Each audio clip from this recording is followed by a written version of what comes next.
Hello, everyone. Hear me okay? I'm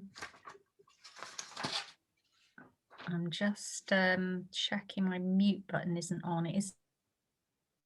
Linda, can you hear me? But Okay. I couldn't hear Okay. Jeff's presentation.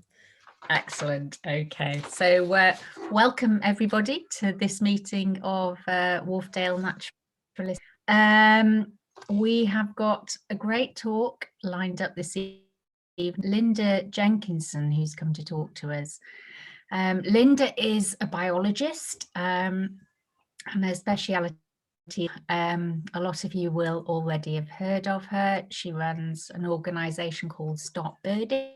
You might have this. I know that they're widely advocated to be excellent. So I expect some of you have. She's also founder there, and in her spare time, and this is what it leads swifts along with Martin Calvert. Tonight she's going to be telling the colony of swifts that she's studied and leads. Part of a national collective of swift conservationists, actually nationwide and international. I noticed that it now says so. It's part of a nation to do better by our swifts, and tonight why it's important that we look after them, because they have. So Linda, over to you. Thank you very much.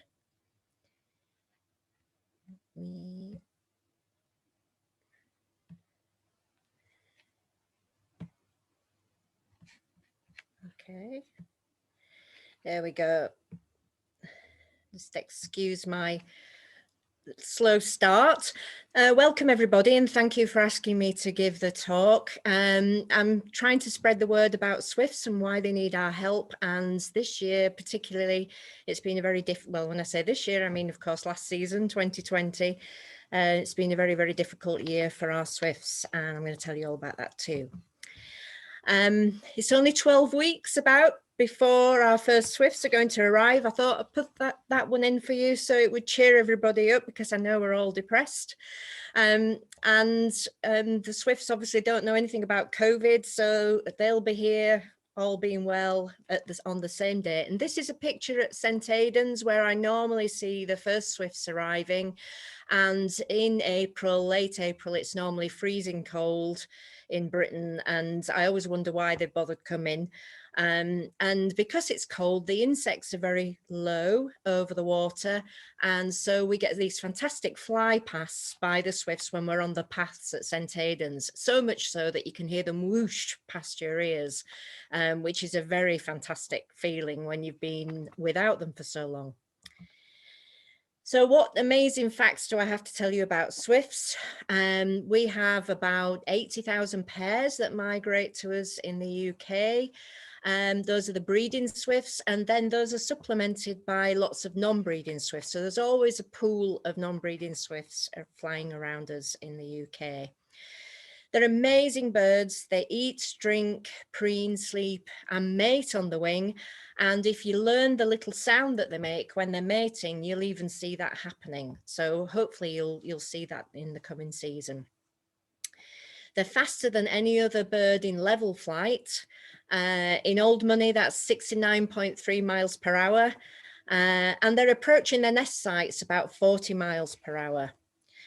And believe it or not, they can fly about 500 miles per day and 14,000 miles from Africa and back. And for an 18-year-old swift, that equates to about 4 million miles in its lifetime. That's equivalent to 8 trips to the moon and back. That's absolutely amazing, isn't it? At night time, they've been seen sleeping as high as 10,000 feet, and those are picked up by radar images. And during the day, of course, the altitude varies a lot according to the weather, and the altitude depends on the height of the insects that they're trying to feed on. Now, when I see this slide about a fossilized swift, you can see it virtually looks the same as the swifts that we have now. And this is 49 million years old, and it was found in Germany. And so I think of swifts really as being like the sharks of the air, really, in that they couldn't possibly evolve any more than they already have. So where does swifts nest? Well, initially, before we arrived, they were in lots of cracks and crevices, in cliffs, and we still see them today close to us at Malham Cove. So when you actually go to see the peregrines, start looking for things like house martins and swifts that are entering these little cracks and crevices here. You can see some here. And when I'm at Malham Cove, I can normally see going up into these little sections here. So do have a look at that if you ever go see the peregrines. There is also a colony of tree nesters in Abernethy Forest still. They use old woodpecker holes, and they still do that on the continent as well in some places. And because it's very, very difficult to see them actually coming in and out, then there may actually be some around that never get noticed. Of course, we associate swifts with buildings. That's where we see them most now. And believe it or not, this is why they are at risk. Because they're nesting right underneath the roof space. This is where the roof has been taken off, and you can see where they've had access to a little hole underneath the roof space. They nest in pan-tiled roofs like this, just in slightly larger holes that you can see circled here. And the reason why they're struggling so much is because we are re-roofing our houses, and we're fitting soffits and boards. And the data from the BTO shows that the population has declined by 51% between 1995 and 2015, but this rate is declining fast. So these swifts really need our help quickly. So as you can see here, new soffits and boards are so well sealed that they don't allow any access into the roof space. And another thing that happens sometimes is that these ventilation grills are fitted, or they're actually fitted to stop birds from going in and out of the house. And what happens is that the swift colony comes back and it can't gain access at all, and that colony is gone. And sometimes the swifts will bang up to the entrances and actually kill themselves. So in places where a large colony has been prevented from gaining access, this is what can be found underneath the colony. To contribute to that as well, we have a massive fall in insects, and you can see that especially moths are declining, but this red line here represents all other invertebrates. And because we've been overspraying crops, or we've had lots of wetlands maybe that have dried out in the south potentially, we've also had cold weather. Climate change hasn't really helped with the weather up in the north. And you'll notice as well, if you go somewhere like the East Coast, there was a kid who used to be constantly cleaning the windscreen, and the registration plate would be covered in insects. And now you could go there twice and maybe not even have to clean your windscreen once. So you can see that there's a massive problem with insects, but we can help. So this is me with my pond. I have to get into my pond once a year to clean out some of the plants in there.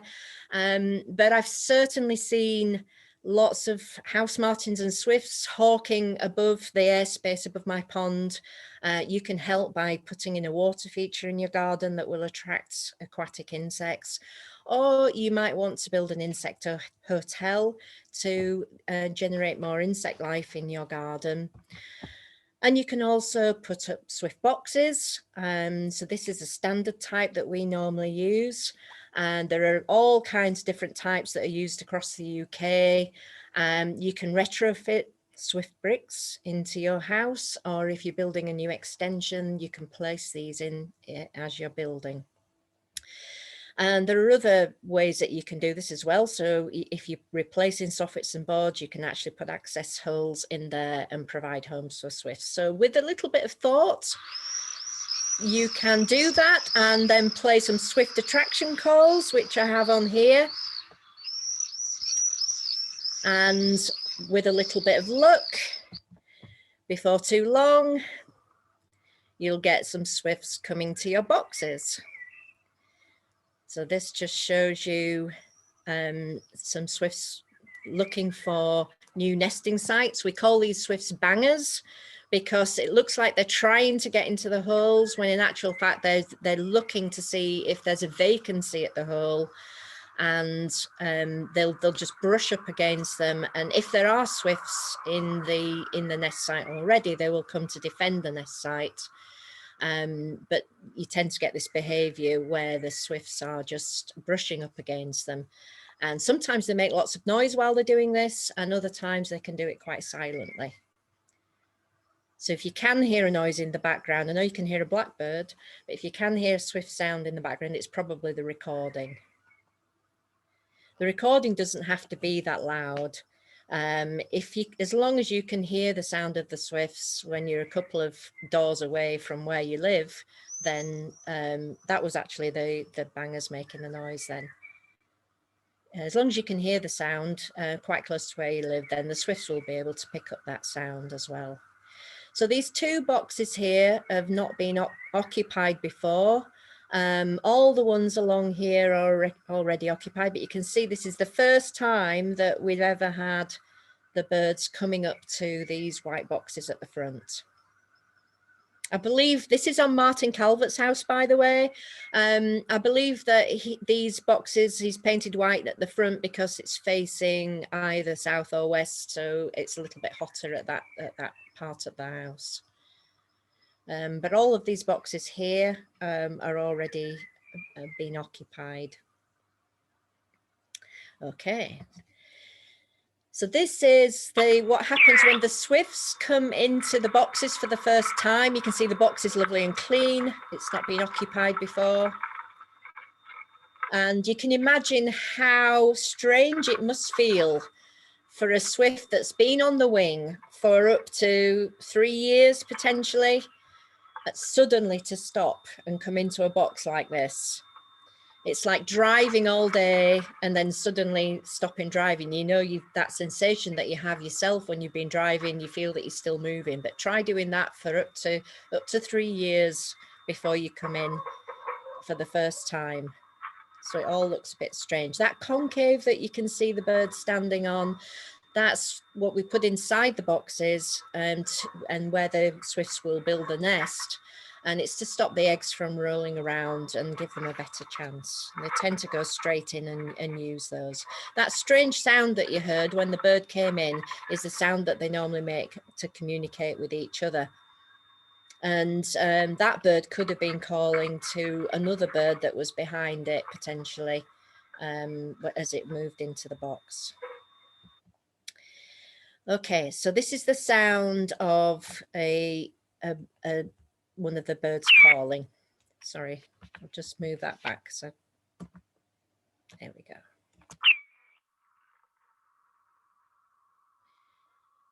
So this is an established breeding swift. It's used this box before and it's calling for its mate to join it in the box.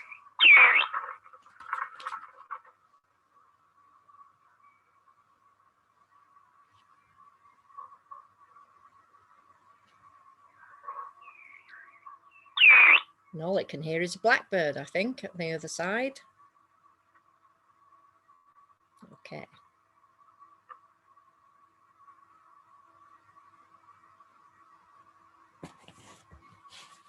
So it's looking out the hole and seeing if it can actually attract its mate to come in. So we'll see what happens when they actually get together for the first time.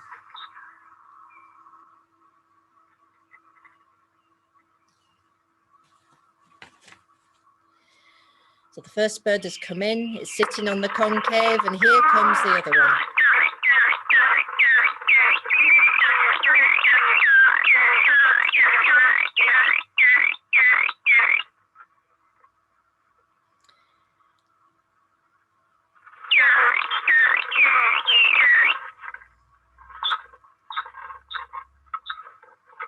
Believe it or not, this is an established pair. You might think that they've not met before. With it, we do have video footage of new pairs when they get together, and they do argue for much, much longer than that.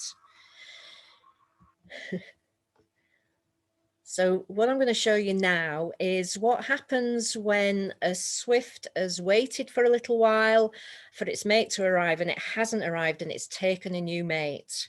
And so I'm going to set this going and talk you through it. So what we're actually seeing now is a male and a female together, snuggled up on the nest.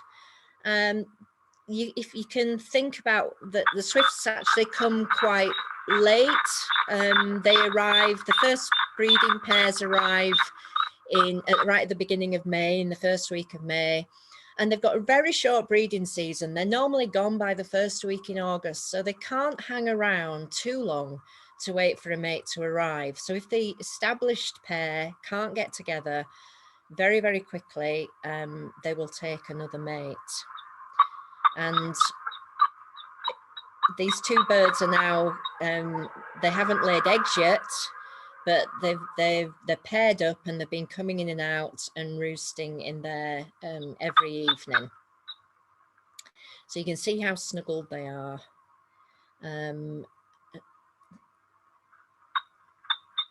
They tend to come back in every night as well.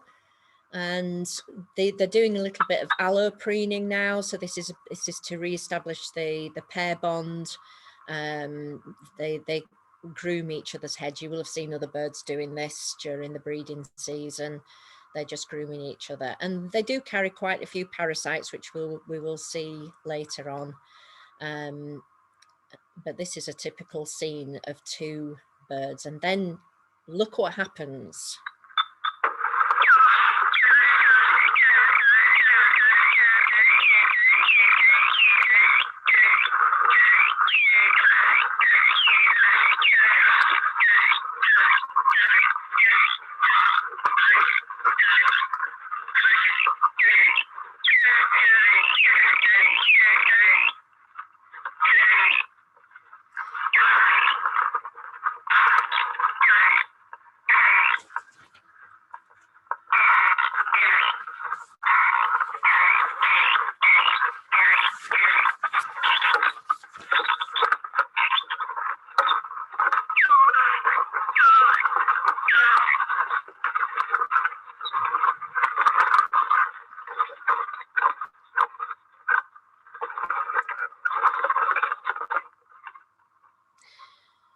So, the stab.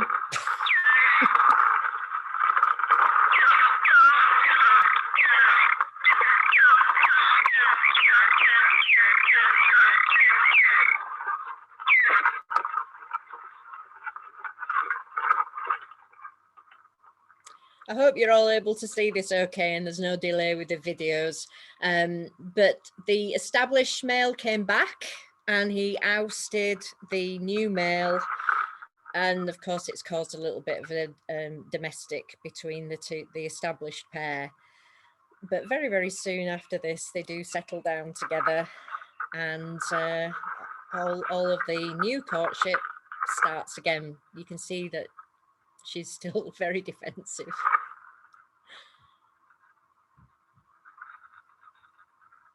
It's been absolutely amazing to see all this footage from the video, from the webcams. It's been absolutely amazing, and we've learned so much. So what also happens sometimes is that some eggs are laid, and then another male might come in and take over the nest site, and this is what happens when we get a new male and the eggs are already laid.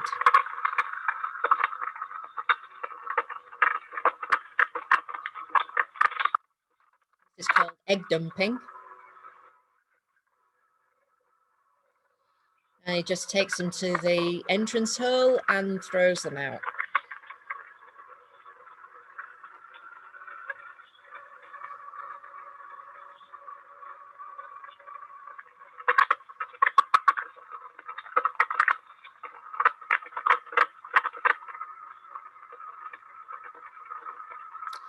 Interestingly, this happens also when new pairs form as well.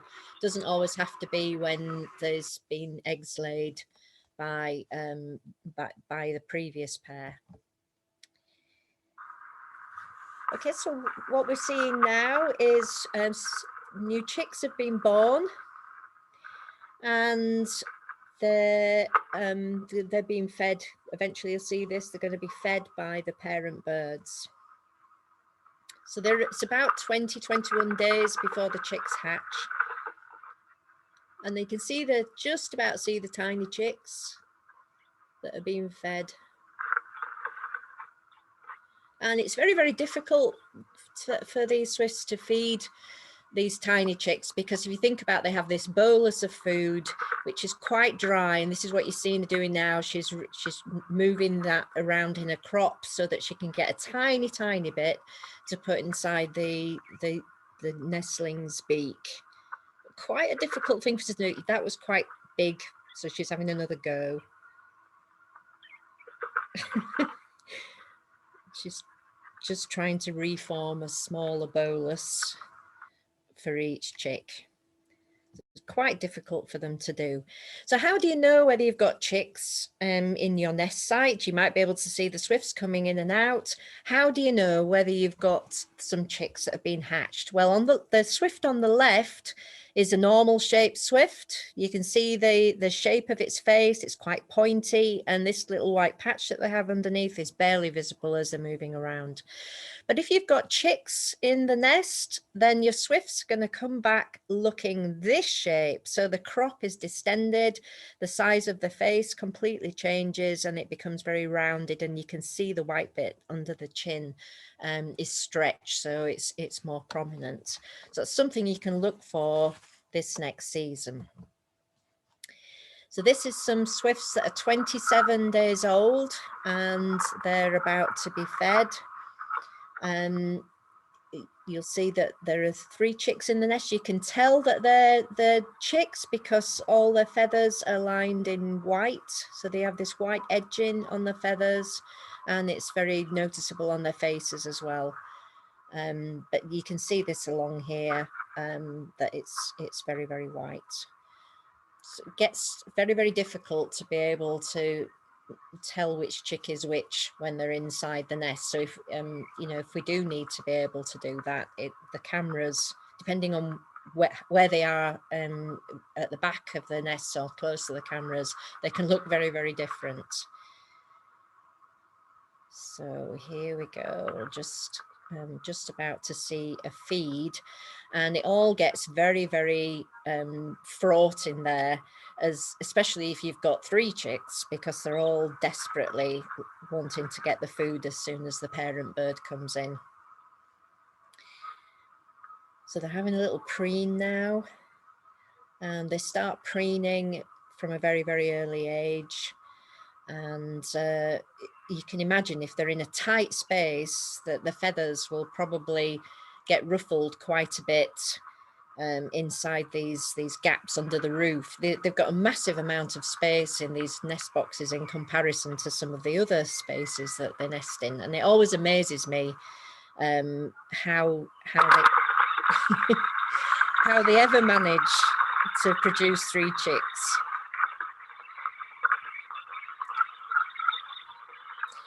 So the swift chicks, they've got a massive gape, more like a nightjar. And so when the gape opens, they actually put their heads right over the top of the adult's head. You'll have noticed that. And then the bolus is transferred straight into the crop of the youngster. And then the adult will sometimes clean up the poo from the bottom of the nest, and you can see them eating that. And of course, we don't really know whether they do eat it or whether they drop it when they're out flying again. but it's thought that they do actually eat it and get some nutritional value from that. Okay. So then you get this little sound, and they make this sound virtually the whole time. Right, so this is press-ups. If you think about house martins and swallows, when they start to fledge, they do little exercise flights out of the nest, and they practice and they come back to the nest, and they practice and come back to the nest. But swifts can't do that. They stay in the nest much longer, and the only exercise they can get is by doing press-ups. And what you'll see eventually is the bird will stretch, it'll start flapping, and it will stretch its wings out, and then they will press down on their wings and lift their head and their tails up, so that they put all of the weight on the pectoral muscles. And they'll do this over and over again when they're in the nest until they can hold their press-ups for 10 seconds. And then they know they're strong enough to be able to take their first flights.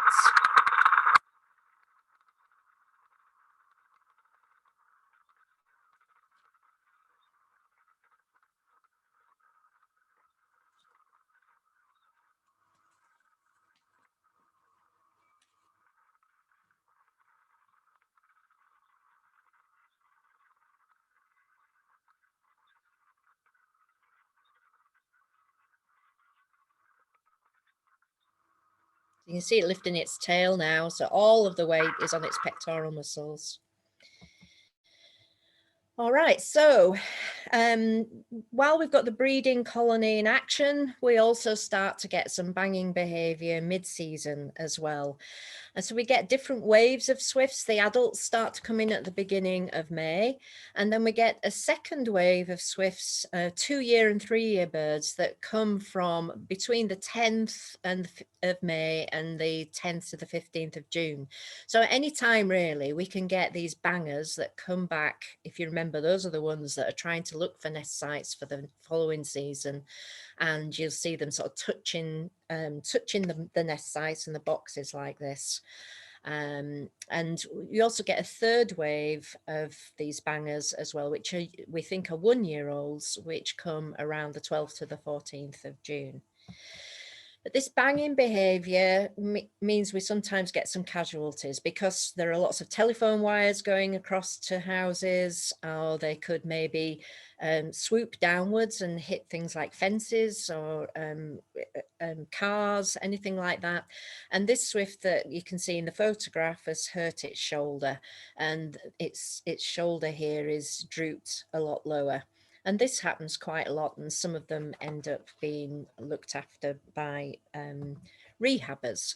And this is something that I've been doing over the last few seasons. I've been looking after swifts at my home. At this 2020 season, it became a full-time job. But it is absolutely wonderful, and I do really enjoy it. We get swifts, of course. These swifts here, these two swifts here, are typical of the swifts that we do receive. Swifts end up on the ground because they've been injured in some way, or it could be because they're starving, they're not getting fed, and we think we've seen some of them jump out of the nest sites, but they could fall out. But by the time they get to us, they're so emaciated and dehydrated that they're really critical. So these are about half the weight they're supposed to be. Sometimes they've just had a little bit of a mishap. This one here didn't stay with us for very long. You just have to keep them a couple of days to check that they're okay before we release them. But because people can't tell the difference between swift swallows and martins, we tend to get lots of house martins as well. And this is one of my little house martins, and they couldn't be more different to look after. What we also notice when we're looking after them is the parasites. This is the one that's showing on here. This is a louse fly. It's only got vestigial wings, and the only way it travels is by latching onto a swift. And it's Craterina pallida is the name of it. And they wander around as swifts, and they don't seem to bother them too much at all, even though they do take quite a bit of blood. And we got to learn a lot about these creatures. As usual with insects, we don't know nearly enough about them, and it's thought that the adults move with the swifts and eventually just drop off, and they leave their pupae inside the nest sites, which hatch the following year. But it can't actually be true, because these swift boxes that we've got now obviously have never had any swifts in before, and they're very, very quickly colonized by Craterina. So they must be bringing in adults with them, and we've yet to find out how that is happening. They can't just be dropping off and then disappearing for the winter. They must be bringing in adults with them. So it's very, very interesting. They don't actually lay eggs. They give birth to third instar larvae, which instantly pupate. So you only see the pupae in the nest sites. I've put these other ones on here. I've noticed while I've been looking after them that this little louse you often see around their eyes. And it only ever seems to hang around their eyes, and if you move it away, it comes back very quickly. I don't even know what species that is. I've still got to find out what that is. And then this was something I found in a house martin nest. It was actually a leech that I found in a house martin nest. There were two of them in there. I have no idea what species that is either. So I'm very interested to find out more about those. So if anybody does know anything about them, please do get in touch. Okay, so one of the things we're doing now, because we've got webcams, is that we're fostering birds straight into the colony. So if we have a gap, for instance, if one chick dies, or we feel there's enough insects to cope, if for one and we can add another one safely, then we'll do that. So we're hoping to be able to do that a lot more, but I'll tell you a little bit more about fostering later on. There are quite a few swift rehabilitators around the country, and some are very, very experienced. Most are like me, not very experienced, but we end up being forced to do it because the swifts need our help, and there's not a lot else we can do but try to feed them. But they are quite force feed them. It's quite an onerous task, and they need special food. Lots and lots of information about swifts, because as Helen mentioned before, into of swift conservation, in the swifts where we get lots. I've shown you this because this was a swift. I think a cat had hold of the swift and it had lost here, and they actually transferred feathers and released the swift afterwards, which I think is absolutely incredible. We're in Leeds, but we'll try our best to help them as much as we can. Swift sanctuary in my bedroom.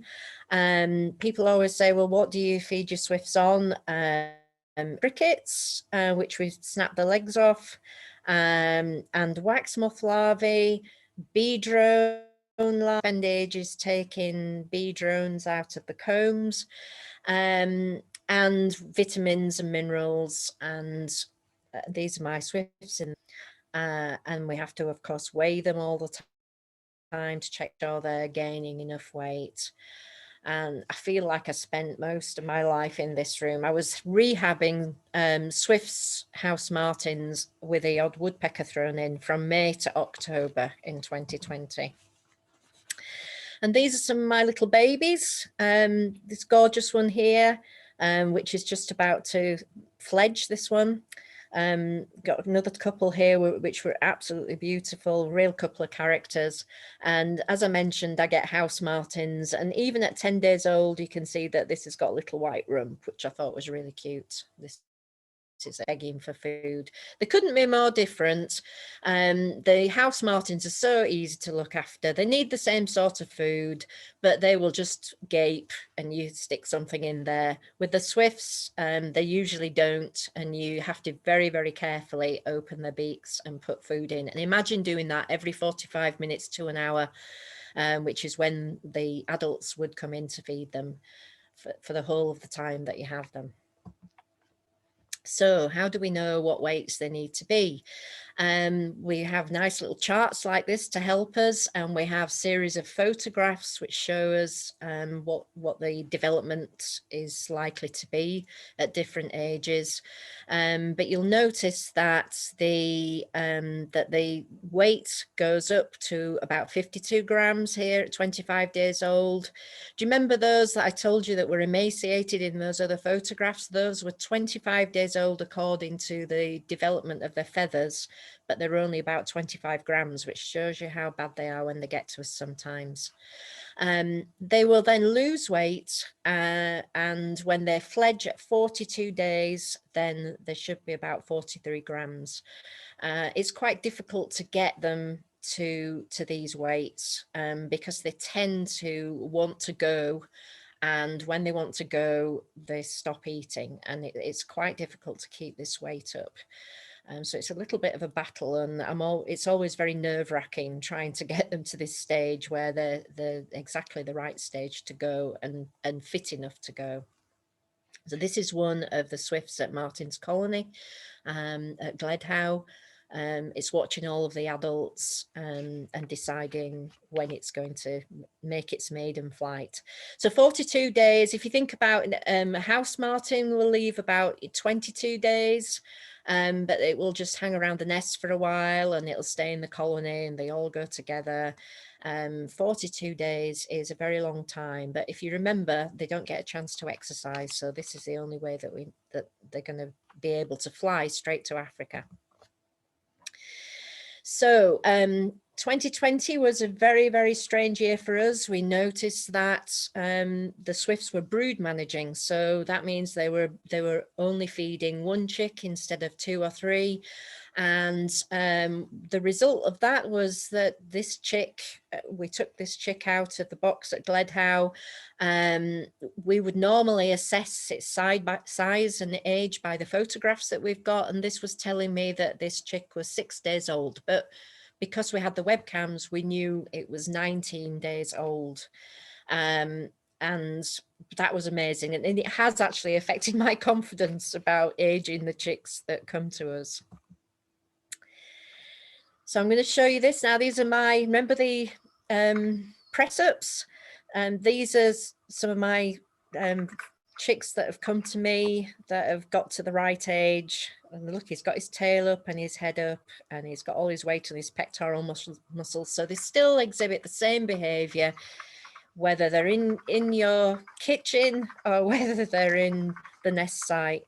And this one's actually trampolining on top of that little hats that I've put in there. Look how strong that is, isn't it? Incredible. It's absolutely amazing. So at this stage, the swifts are always looking at me. So when I go in there, the swifts will look at me and they make eye contact. They're always watching what I'm doing.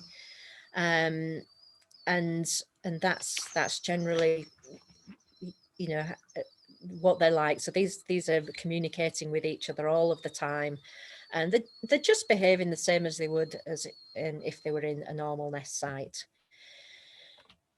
So this one, this shows you this particular one was the one that you saw doing the press ups, and this just watched me all of the time.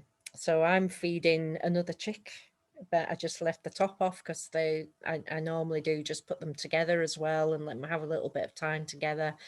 But this watched my every move. But then eventually this changes. So you see him lifting his feathers slightly then, as if he was lifting his crown feathers. But this changes because eventually when they're ready, they start to do the long distance stare thing, and they just stare out of the window, and they don't look at you anymore. They start to scrabble in the box, so you can hear them. It's not the press ups. It's not the press ups that they're doing. They're actually scrabbling to get out of the box. They stop taking food from you, and it's very, very difficult then to to get them to the right weight, as I was mentioning before. How do we know then? We can measure the wings. They need to be at least 16 centimeters in length, and the projection from the tail needs to be about 3.5 centimeters. And generally, when they're exhibiting this behavior, they're just about the right size. So there's no better time than when you can actually take them out and set them free. And if you've spent hours and hours and hours feeding a bird, then this is a very rewarding moment, I can tell you.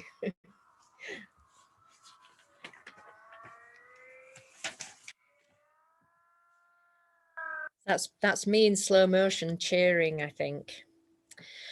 This year, one of the rehabbers down in Somerset actually had a pallid swift brought to them because we'd had some strong southerly winds.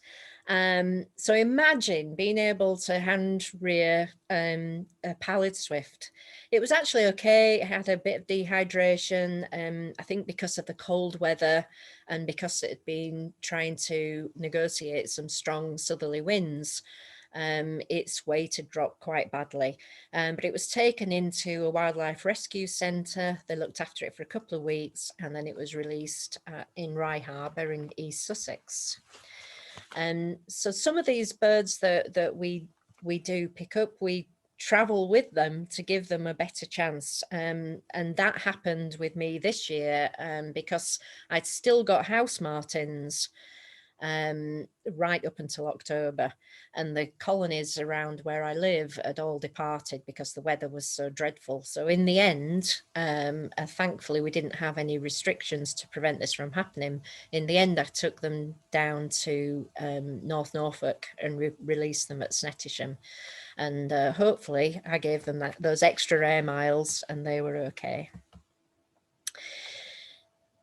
So we learn about migration at the moment by putting data loggers onto swifts. Unfortunately, though, we have to get those data loggers back in order to be able to get the information from them. We're waiting for some technology to finish being developed where we can track swifts in real time. It's been a little bit delayed. I'm not really sure why, but the BTO has some money which they were allocating to this particular project, and perhaps the technology isn't ready yet, but I'm hoping that's going to happen very soon. So this is a small sample size, of course, because we don't get many data loggers back. But what it shows us is the route that the swift took all the way down here to West Africa. All these little blobs are where the birds spent some time feeding. Excuse me. And then this yellow section here is where the birds overwinter. So you'll notice from the dates that our birds are probably in the Congo now. They spend a lot of time there feeding, and this particular bird took a sea crossing to get back over to West Africa before it came back to the UK. So this particular one seems to be coming back a little later than the ones we've got in Leeds, but it just shows you the routes that we're taking. And in other parts of Europe, they've also put in data loggers, and they've been able to see the routes that they take, and they all end up in very much the same place. It would be nice to be in winter, wouldn't it? Down in winter, looking at the swifts in their winter habitat. The most amazing thing that we found out from tracking swifts was that the swifts in Beijing still came all the way across here into Africa, which was absolutely amazing to find out. So we're learning lots more. As I said, we're waiting for this technology to be developed. We're doing surveying of Swift sites. So the RSPB do surveys, the Swift groups do. All this data is logged with the BTO. We're all sharing our webcam observations. We have a nice little northern group up here as well, where we've been looking at what happened in 2020 to us all up here. And we're doing lots more research on rehabilitation globally. We talk very, very regularly on a linked network, and we have Swift conferences as well, which Segovia was the one that was supposed to have last year, and it was cancelled because of COVID. So we're now noticing that there are some changes because of the climate issues, and obviously that's going to be an ongoing study for us. So our Gledhouse Swift Street, which started off with 3 natural nests, is now up to 19 that were fledged and in 2020. Which is absolutely fantastic since it only started in 2012. And you can see that the number of birds fledged has increased year on year. So in 2020, though, we had the same number of breeding pairs, and we had a very early arrival date, but the egg success rate was down to 56%. From about 82.2%. Now, you might have heard as well about a mass migration of thousands of swifts, and in June, the highest of that was 45,844 were observed at Gibraltar Point on the 29th of June. And this is made up of all of they thought it was potentially just the second year, third year, 1-year-olds that were all moving out of the country. But from the observations that we have, it's looking like some of the breeding swifts moved on as well. So, and interestingly, the most famous swift nesting site, the Oxford Natural History Museum, experienced their highest chick mortality since 1948 last year as well. So why were they affected so much? Well, we had 2 critical cold spells in 2020, and you can see from the weather maps how cold it was. And the average temperatures in the first one was 9.6, and the second one it was 12.3. And we ended up having, because of that, an unprecedented rehabbing season. I normally have about 2 to 3 birds, and then I ended up having 11 swifts and 5 house martins that I fledged, but quite a few that I also had that didn't make it, unfortunately. So we worked out that the average temperature that we had in Gledhouse, which was 12.3, caused neglect of eggs and chicks for a long period. And it shows that, you know, about 15 degrees C for more than 2 days affects the breeding success. And the swifts normally would be incubating all around the clock, that they were actually leaving for long periods of time, but we've realized that they can't leave beyond the 28 hours and 30 minutes to 40 hours without causing some problem with the chicks. We know now that swifts do brood manage their chicks when in crisis, and it could be potentially that because of climate change that swift breeding in the north might be badly affected, where the swift nests are quite a long way from water bodies. We've got lots of work to do. Once we get out of COVID, we'll be back to doing talks everywhere. We all share a slot at the stall at the Rutland Bird Fair. We have Swift Awareness Week, World Swift Day. We start to talk to community groups, and I'm hoping that we're going to be able to train some new swift rehabbers in case we have another bad year. So thanks very much for listening. I hope you'll have got plenty of questions. If you want to talk to me at length or talk to Martin, then please do get in touch with us at leeds.swifts@gmail.com, or you can talk to us on Facebook as well. Thanks very much. Well, thank you, Linda. That's an astonishing amount of stuff to cover in about 40 minutes. So I'm just bringing Martin up to be a panelist as well. So if there's any really tricky questions, he can answer them.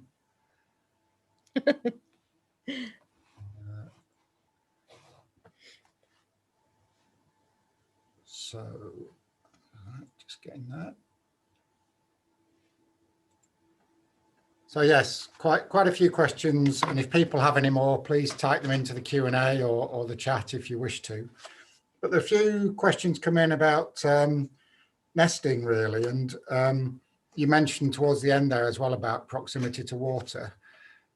If people live not that far from bodies of water, what sort of distance do they need to be within? Is it 100 meters, a kilometre?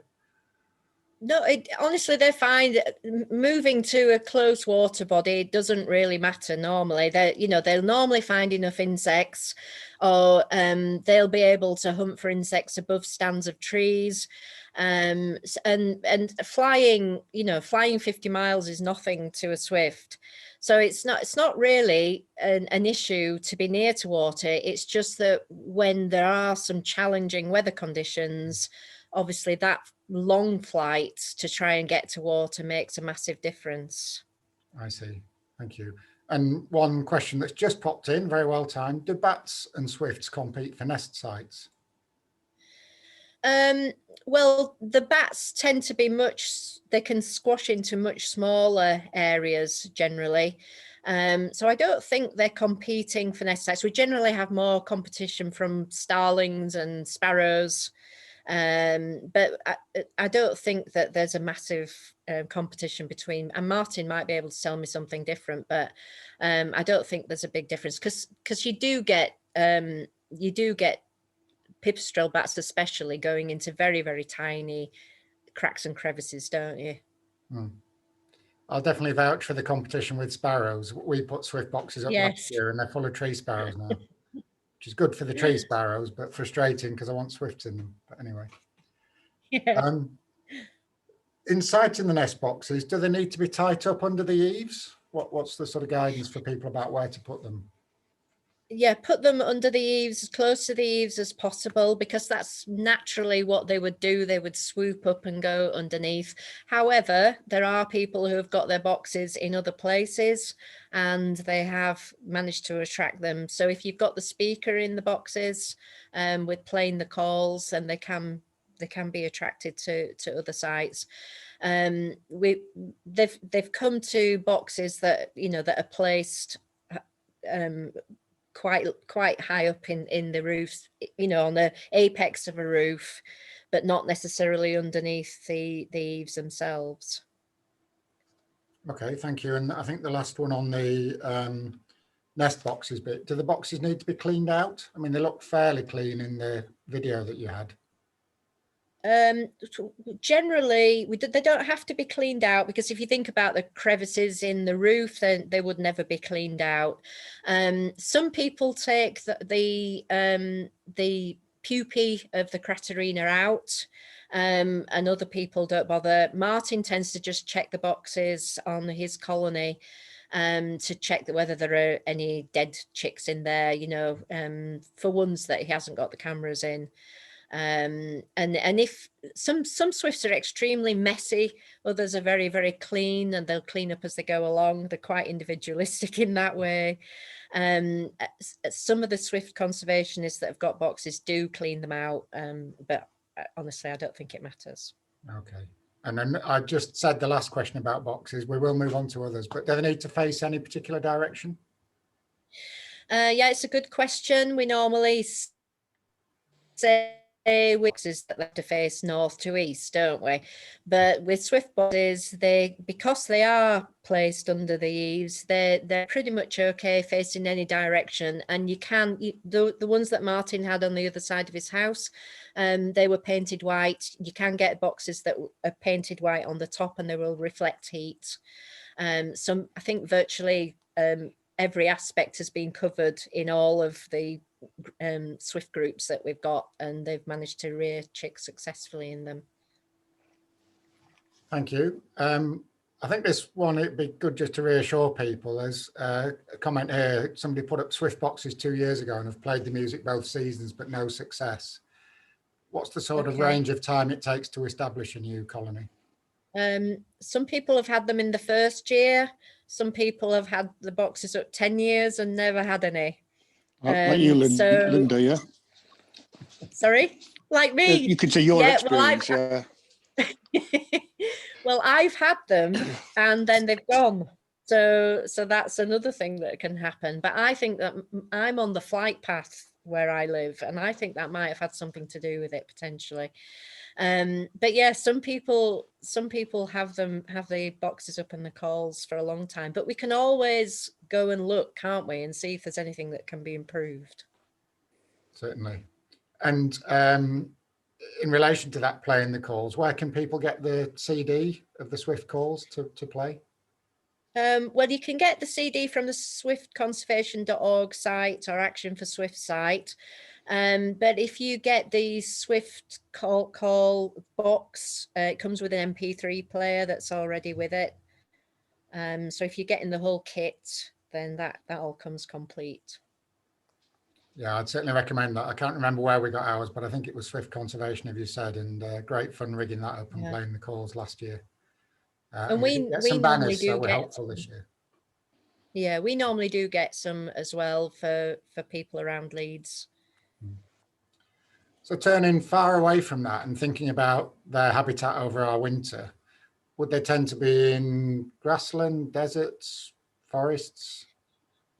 Well, do you know what? I don't really know. And this is something that we do hear of people going and catching and ringing swifts down in Africa. But I'm not sure that there's a lot known about what happens to them when they go to Africa, and where, in theory, they're just flying around and they're feeding and flying around and not roosting. But this is my big question mark, is that if these Craterina are coming back, those louse flies are coming back and populating new nest sites, there must be adults coming back with the swifts. And, you know, that can either mean two things: that the adult Craterina hangs around on that swift the whole winter and then comes back with the swift to the colony, or they're picking some up elsewhere when they're overwintering. It can only mean those two things. They just follow the insects in Africa, don't they, really?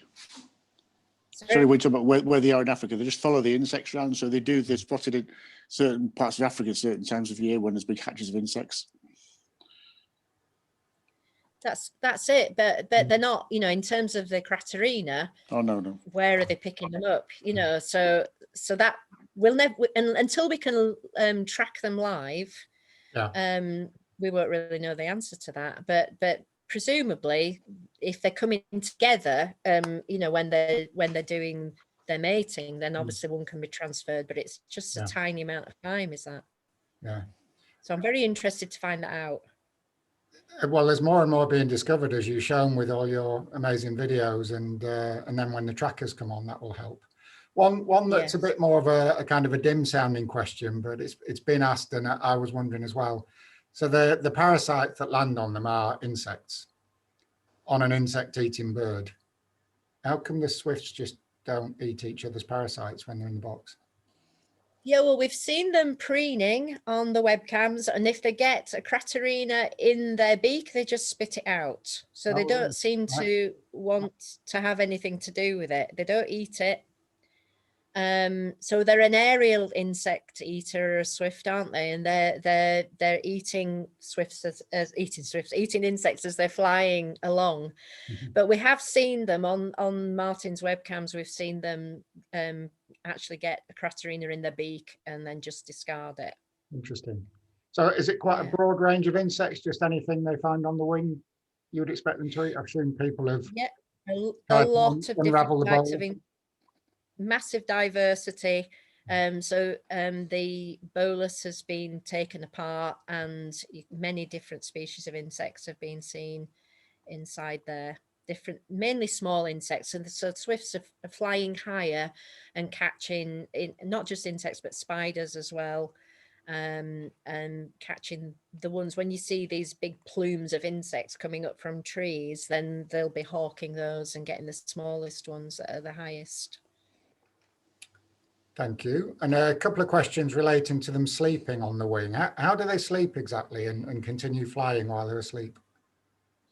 Well, the science shows that they've switched off half of their brain to do this. So I think they've done some work with them in wind tunnels, and they've seen them switch off half their brain while they're sleeping in order to keep all the other systems functioning correctly. We could do that. Look how many extra hours we'd get. Most Mondays, I think I do that, even when I'm awake. Getting through the questions now, just one or two more. In terms of their numbers and on migration, is the shooting of migratory birds across parts of Europe an issue for swifts, or do you think it's more targeted at other species? Oh, I'm not sure. Martin, do you know whether swifts have been shot? You've got to be fast to shoot a swift, haven't you? They're not an easy target, basically. So there's other easier targets. So they don't seem to suffer much from shooting, but they have been shot, but not to like a turtle doves is a lot easier to shoot than a swift. Right. Crikey. I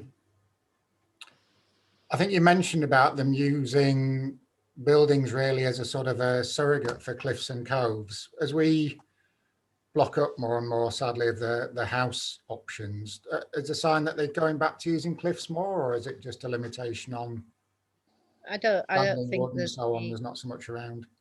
I don't think there's any evidence of them using cliffs and trees anymore. Certainly not heard of anything like that. Right. And the last one is back to kind of the nest boxes. And is there a way of stopping tree bumblebees occupying the boxes? I'm handing over to Martin about this because he's been having some conversations, haven't you, about yeah, there was something about you do something about the depth of the depth of the inside of the box, but you can get. Well, I just have this stuff called Bee Quick that if you do get any bumblebees, you can spray the entrance and it annoys them so they don't go in and they clear off. I've had it last year. There were some boxes down the street that had some bumblebees going in, and we sprayed it around the entrance and it deterred them. So. Right. That's the only thing on it. But I know Dick Newell from Action for Swifts has done a lot of research on how to deter them or how to get rid of them when they're in. I mean, it's obviously, it's okay for the bumblebees, but we do make the boxes for swifts. And it had something to do with the depth of the inside. He lowered it or raised it. I'm not sure what it was. Right.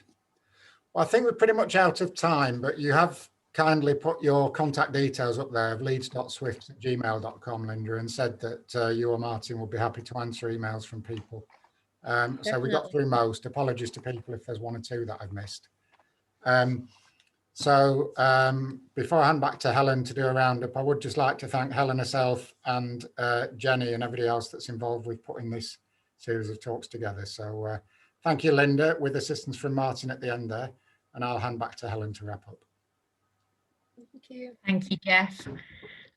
So Linda, it only remains for me to thank you for a most fabulous talk. That footage I shall remember for forever, I think. I mean, that the male ousting the usurper was just an astonishing thing to have seen. And those facts and figures, I can hardly believe some of them. I mean, the distance, the 4 million miles. I mean, incredible, absolutely incredible. So I feel, so privileged really to have had that insight that you've been able to give us tonight. And I think I'm going to be turning up to start birding because I want to find out what that mating call sounds like so that I can spot it when it happens. So thanks again, Linda. And I do hope that many of us will have been, I'm sure many of us will have been inspired to actually go out and do something to help the swifts. I'm sure there'll be more swift boxes in Ilkley this year for sure, and indeed more broadly in the Wharfedale area. Mm-hmm. Fantastic, thank you. Okay, bye everyone. I do need to just remind you of the next talk, which is going to be on let's see, it's the 9th of February.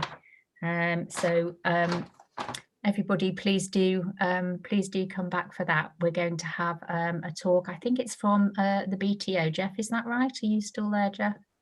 I am, that is right. It's about 25 years of the Big Garden Birdwatch, which is this weekend. That's so right. can, Which is coming up, yes. gather around So and then join that. Yeah, wonderful. Okay, so see everybody in a couple of weeks. And thank you again, Linda. Okay, welcome. Thank you. Bye, everyone. Bye.